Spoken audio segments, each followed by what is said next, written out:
आज आपण banana chips बनवणार आहे। कच्च्या केळीची साल काढून घेतली आहे, त्याला आता आपण छान असं धुवून घेऊया। धुल्यानंतर एका चाळणीत काढून ठेवूया।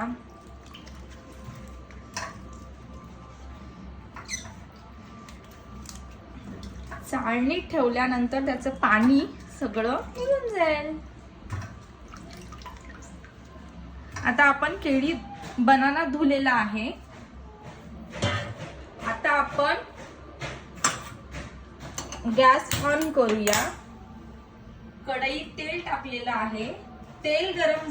आता आपलं तेल गरम झालेलं आहे। आता आपण तेलामध्ये केळीचे चिप्स करूया।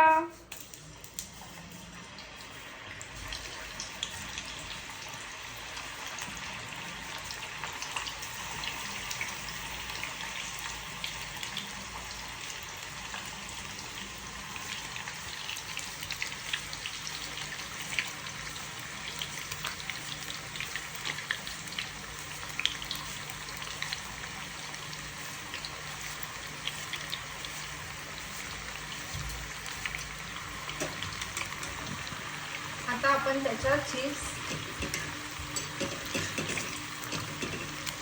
मस्त असं तेल गरम झाल्यानंतर असे कडक फ्राय होईपर्यंत तळून घेऊया।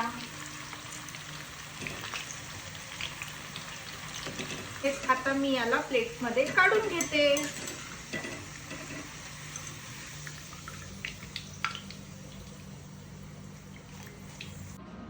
अशा प्रकारे आज आपण केळीपासून वेफर्स बनवण्याची रेसिपी बघितली। आवडली तर नक्की लाईक करा।